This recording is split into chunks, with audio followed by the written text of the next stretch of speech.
going on, guys? This is Justin. It's going to be session 4. So last session I went up over 35 bucks. I'm sitting at 154. So like I said in the past, once I hit 154, I'm going to step away from 5 cent, 10 cent and probably go into some 10 cent, 25 cent and try my luck there. And if I lose, then I'll probably go back down to 5, 10 or 5 cent, 10 cent and get that 25 back and then try again. I'm doing it this way mainly because, grinding to 1,000 off of 5 cent, 10 cent is going to take forever. And I just don't have the patience for that. So try our luck here.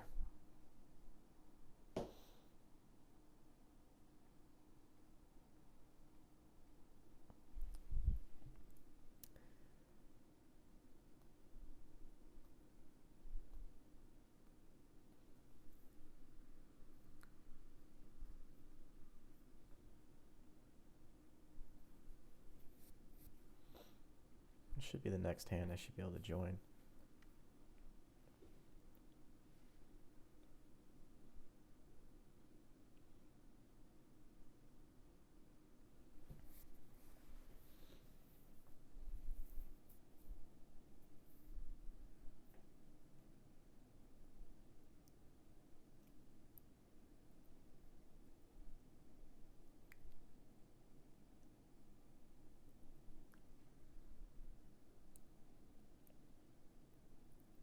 I'm not really sure what my goal is moving forward. How much would I have to make in order to go up to the next limit, which I think is 25 cent, 50 cent. How much would I have to be, what would I have to be at? I would say probably around 300 before I probably move up to that, because then I'll have 6 max buy-ins, which, if I lose one of the buy-ins, then I drop back down and build it back up and then try again.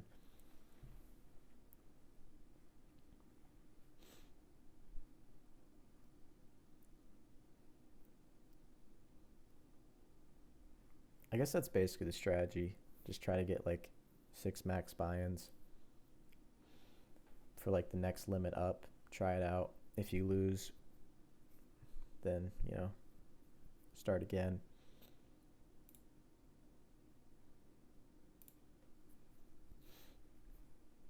3x raise, okay. I was going to say 3x raise might not be enough for this table. Sometimes you have to adjust your raise sizes.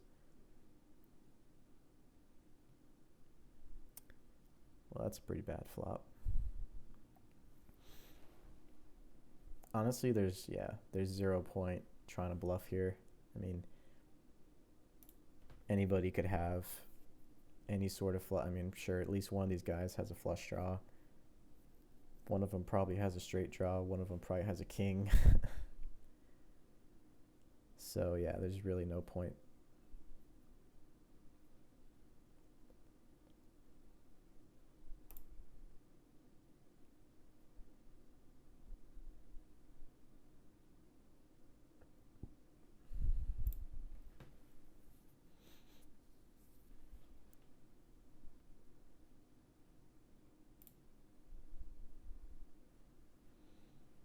Oddly enough, bluff might have worked, which is surprising. I'm surprised no one had any of that. I mean, I think he had an ace of clubs. That guy wasn't folding until, the river. He was definitely calling a flop bet and a turn bet. Of course, I flopped 2 pair on this hand.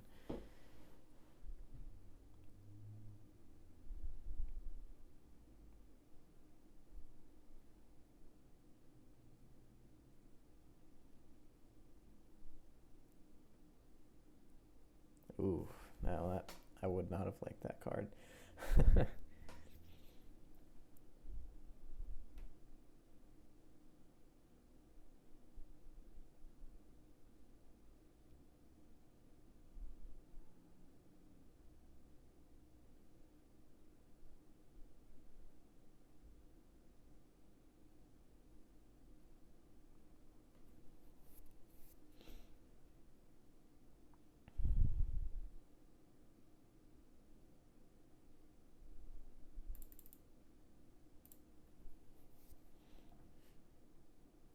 Yeah, it's funny how these guys will like limp in for 25. It's like, oh yeah, I'll call an extra dollar on top. It's just like really, like that doesn't make any sense.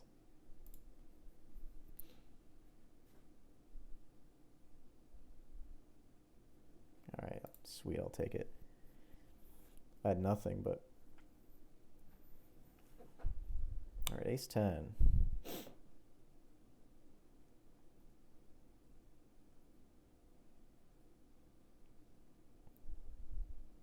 I'm not gonna raise because I'm on the button. I'd like to keep it a relatively small pot. That's generally a good strategy when you're like in early position. You want to try to keep the pots kind of low. I mean, it's only 25¢.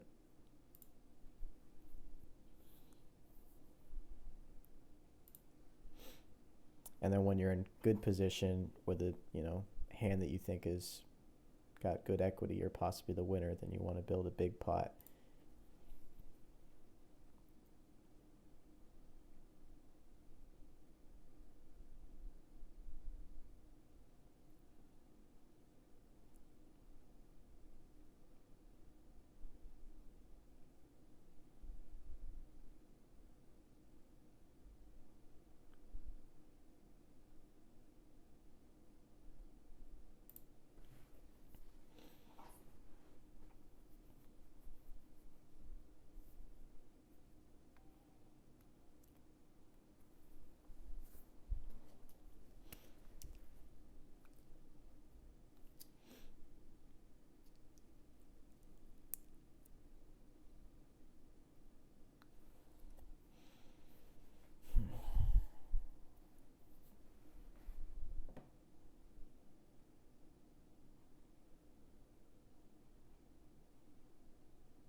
I do like 9-8.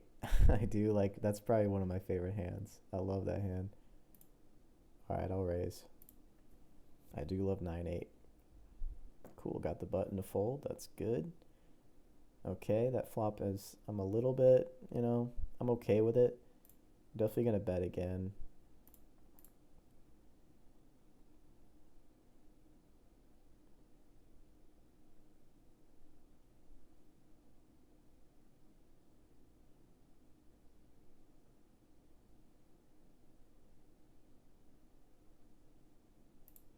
Seems like these guys are pretty timid. Like they only really, maybe they just don't have absolutely no equity, but seems like a raise pre-flop and a bet on the flop. I mean, that's gotten it done twice already against number 2 and number 4.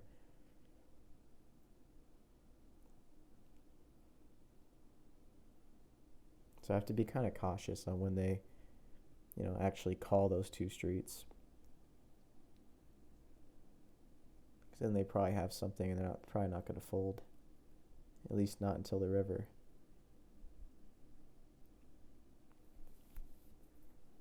Oh, great. This game added someone that has $58. Really?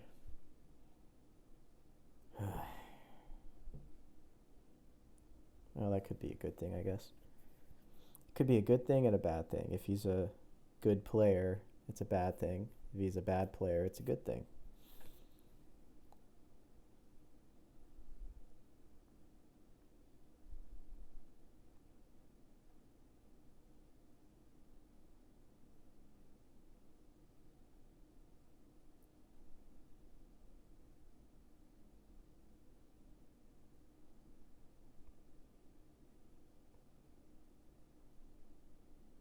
Nice. Pocket tens, I'll take it. I've gotten in a lot of trouble with pocket tens in the past, though. I can't even say how many times I've had pocket tens and someone has, oh my gosh, an overpair. That looks like an overpair to me. God damn it. I can't fold, though. Like, I literally can't fold.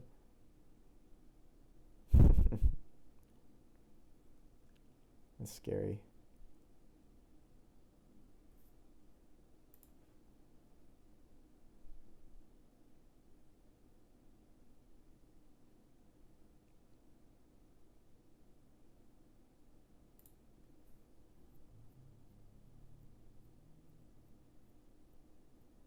I could have like a weak king. Okay.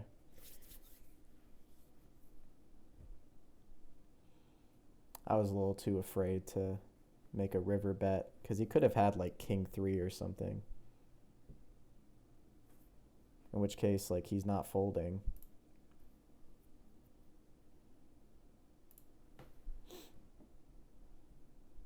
But it is possible that could have been a spot for some thin value that I missed, but oh well, that's going to happen.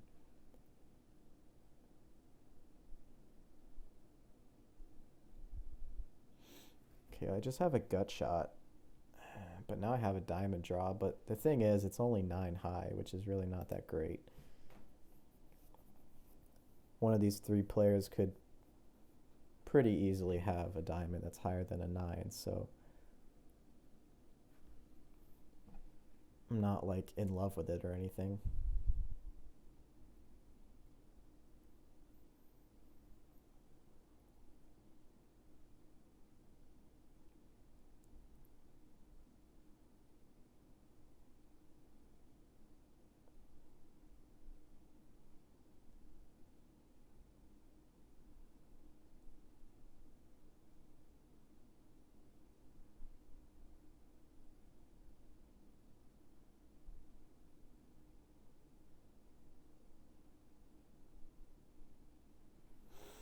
I mean, it's only 25 cents. So I mean, I kind of have to.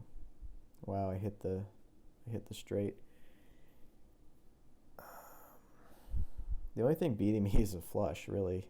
So I'll bet $1. See if I can get paid. Someone has a flush, they'd probably raise. Okay. I was pretty lucky.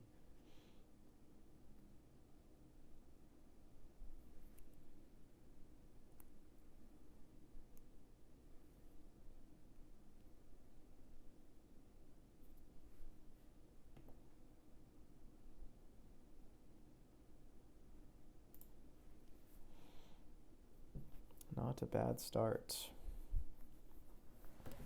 I mean, if I'm being completely honest with myself, I've honestly been running pretty good. I mean, this is the 4th session where I'm probably going to end it being up. So, I mean, I'm already up $11, almost $12. Like, that's pretty good. It's not bad. So I would say I've probably been running better than average for sure.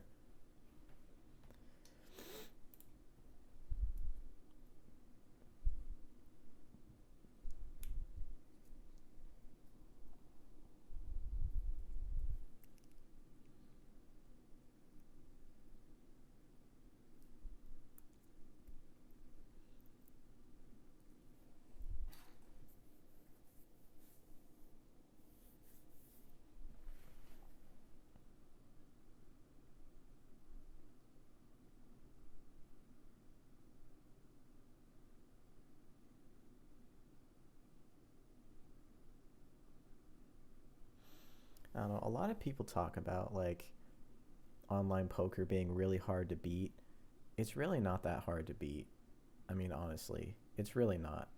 I mean, I've been playing poker for probably casually maybe like 5 years, but I wouldn't say I'm like a great player.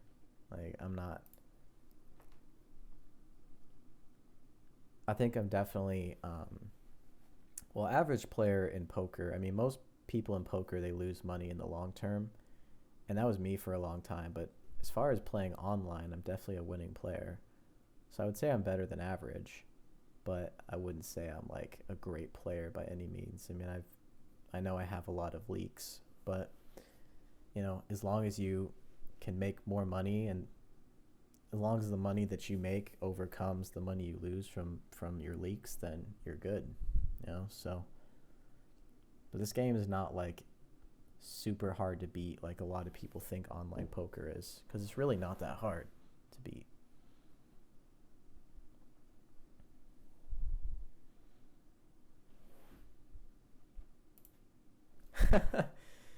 I said really. That was kind of dirty with 10-4. That was kind of dirty. He's still mad about that. Hey, at least the guy was short stacked, so you didn't lose that much. I mean, if the guy had the biggest, a stack as big as yours, that would be a lot worse. You only lost like 8. Well, what'd you lose? Like $4? It's not that bad.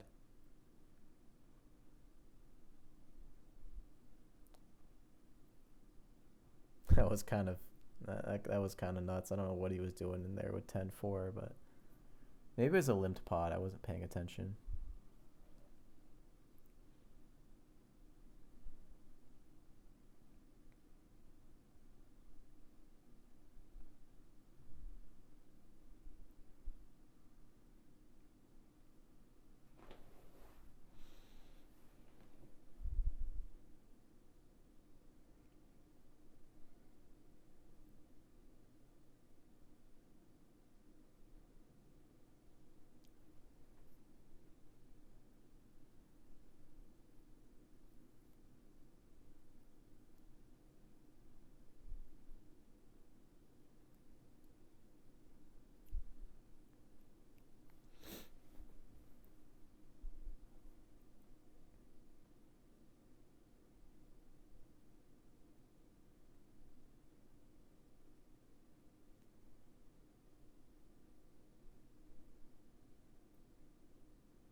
I haven't really seen this guy raise yet in this like situation where it's been limped around to him.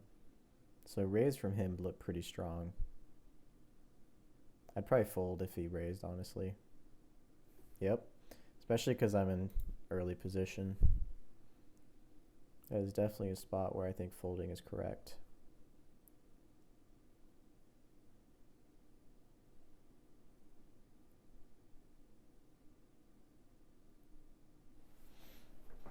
And this guy, number one, he's probably going to call because, oh, okay. It's just crazy. Like a lot of these players, they'll like limp in with 25 and then someone makes like a 5x or 6x raise and they just call it anyway. It's just like, okay. But it's a good way to trap them when you have like a high pocket pair. I don't think I'd necessarily do it with like ace king though, but if you have like pocket aces, pocket kings, pocket queens, pocket jacks even, that's a good way to exploit these players. To make it like 150, even $2 pre-flop, you'll get like at least 2 people calling you. As long as you don't get a terrible flop, you can make a big bet on the flop and take it down most of the time. Simple.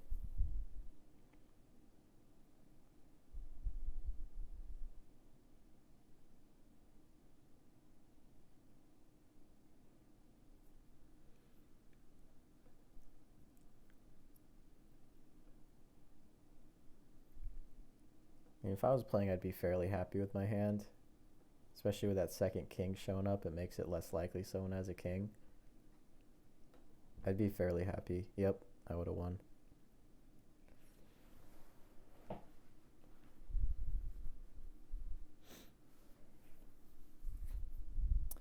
But I'm not playing. Such a weird raise. What did he raise with? It was like 6-9 or something, or like that's weird raise. Really weird. That was really interesting raise there. It's important to keep track of like what hands people are raising with. Like now I know that number 5, I mean, what was he? He was a small blind, wasn't he? Yeah, he was a small blind. And he raised with that, which is Queen Jack. Rest in peace.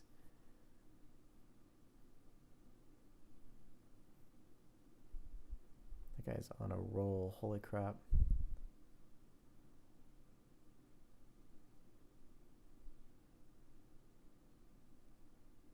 Like, see, that guy just raises a lot. I'm going to try to make a play. That's a really strong play. I haven't done a 3-bet yet. That should honestly get that number 3 to fold. I'd be shocked if he called, honestly. that would make any sense unless he had like aces or something and he was waiting for someone to raise. But he just had aces less hand. I mean,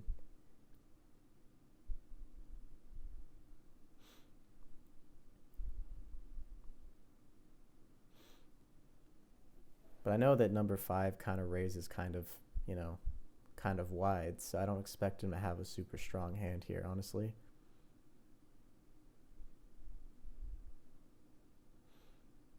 Yeah. That was a good spot to make a play with 2-5 offsuit. He just loves raising. Look at that. He's probably just trying to raise me so he could have the best position. That's why it's important to defend if someone's trying to do that, to defend more widely.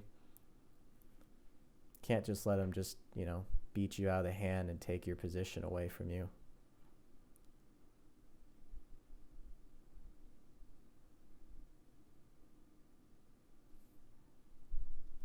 Okay, I don't love this hand. I mean, with these many people, if I was heads up, I'd be fairly comfortable.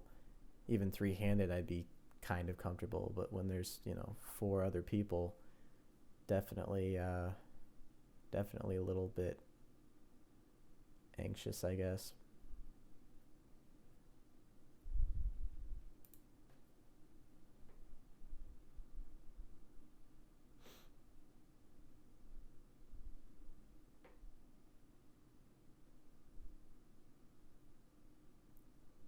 So weird. It's like, I honestly don't think that player is very good. I'm more worried of number 2, honestly. Okay, I don't think I have the best hand. I think that told me right there. If everyone else folded, then I would definitely be, you know, yeah. I don't think one of these guys. Oh, I'm beating that guy. Really? Okay, wow, he actually had the best hand. That's surprising. I really thought he didn't have the best hand. Okay.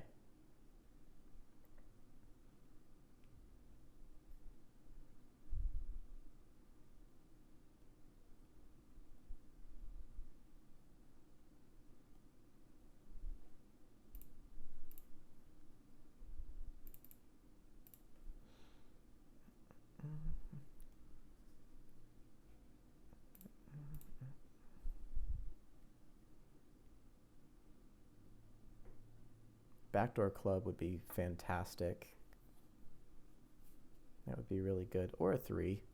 Oh, perfect. Of course, it was a 3 of hearts. It's a little bit unfortunate. Wow, they're just snap calling. Jesus.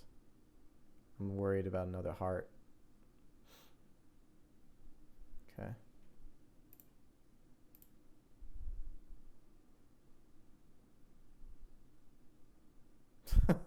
Man, that's unlucky. Maybe I shouldn't have bet on the river, but I had aces up. You know, like the only thing beating me is a flush.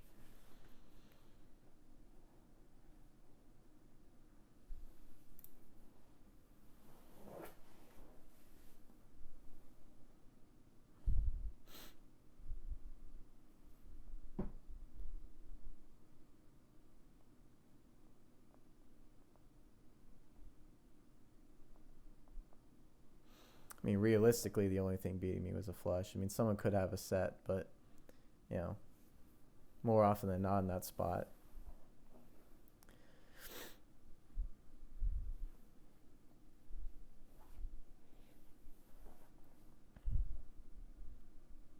Oh, and he's got the nuts.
curious what 5 has to bet $2 like that. I'm curious.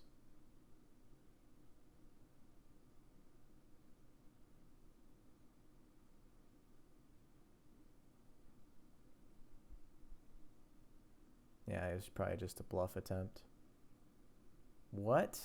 Oh, wow. He won again.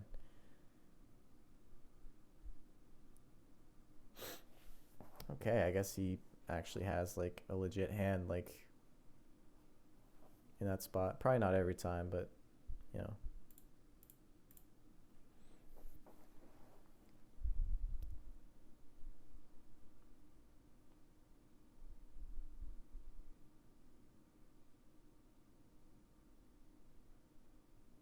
That's actually a pretty dang good flop for me.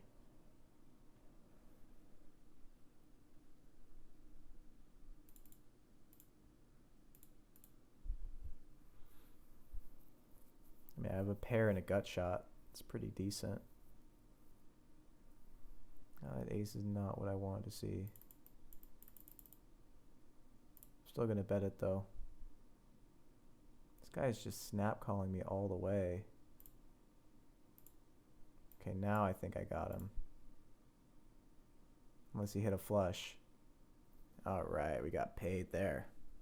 Sweet. Probably had an ace, yeah. That was a good bet.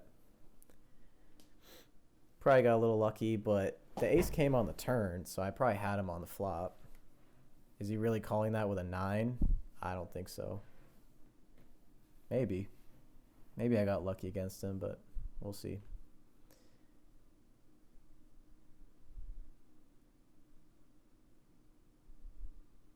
Maybe, what if I bet the full pot? I just didn't think he would call if I bet the full pot. It's kind of why I went like about half the pot. Hey, ship it. Ship it. I love when players start doing that. It's nice. He's probably pretty upset, yeah. Okay, he probably had me beat. Honestly, I don't know. I honestly don't know. I think at one point in the hand, he had me beat. Just don't know.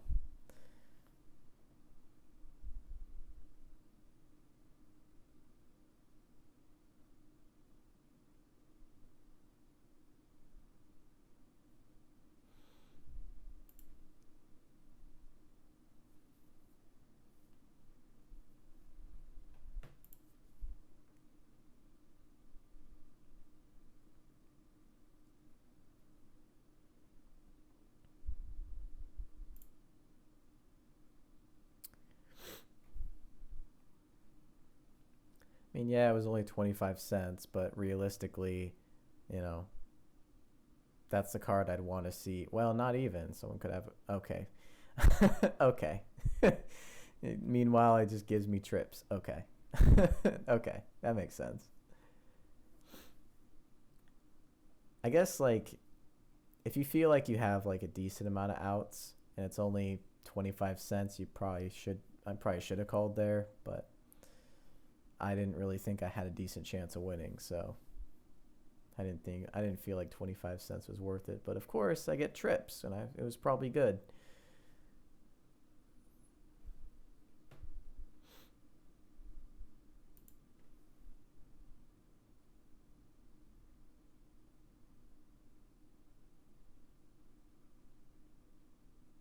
It just ships it all in. Snap calls. Jesus. Wow.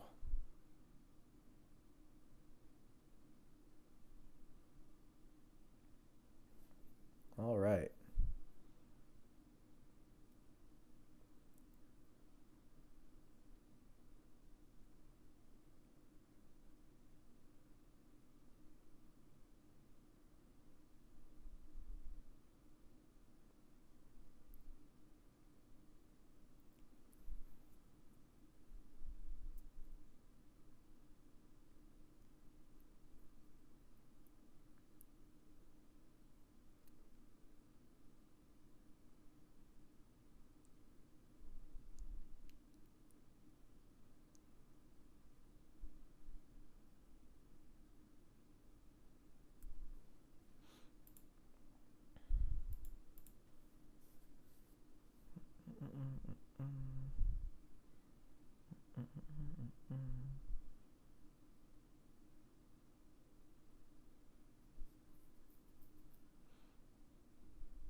Just ships it all in.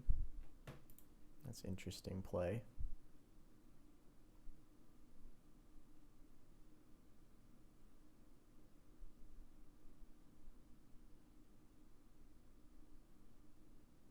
The strategy definitely does not work in the long run to just ship it all in like that.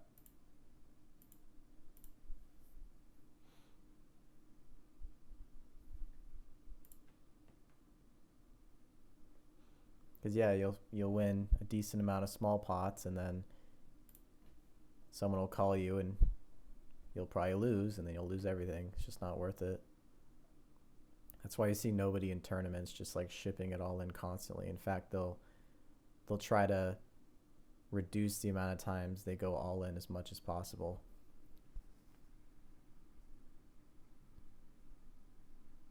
They'll only go all in when they absolutely have to, when they're desperate enough. This guy's not desperate. I mean, he's got 25, which is the max buy-in. So he's probably just tilted.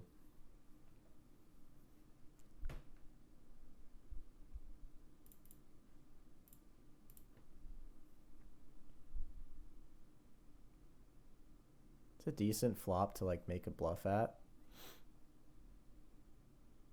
The ace is definitely kind of a scare card. That 8 really doesn't change anything. It adds a flush draw.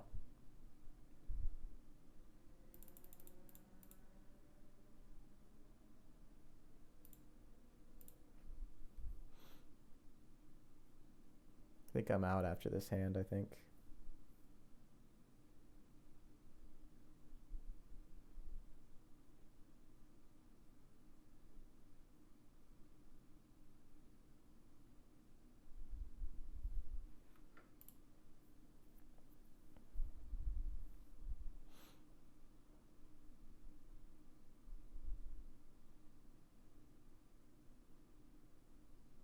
But I just want to keep playing, though. That's the thing. I just want to keep playing.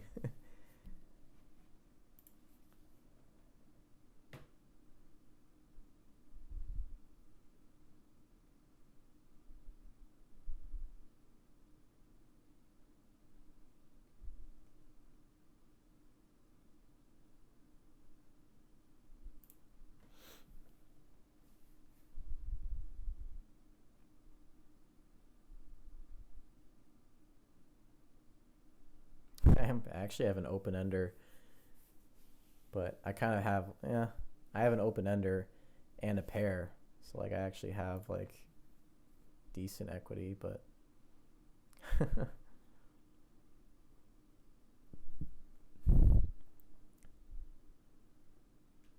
but my 8's probably no good. One of these guys probably has a jack or a 6. So my 8's probably no good. So really I'm just hoping for, well, I guess I'm hoping for a 6, a jack, or a 2.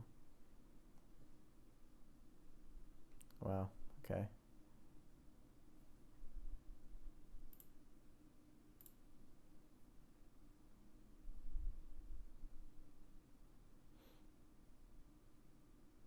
We're probably going to split it.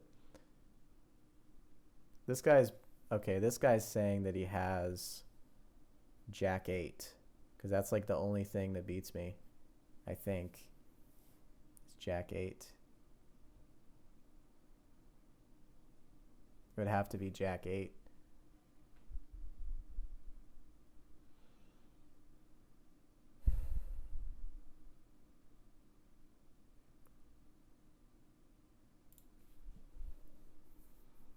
Yeah, get the fuck out of here, dude. Yeah. I mean, when there's only one hand that has me beat, it's kind of hard to fold. It's kind of hard. Now, if he was like a big stack and he shipped it all in, then I would think about it for a while and I might fold. But like, you know, it's just like, come on. Like, come on now.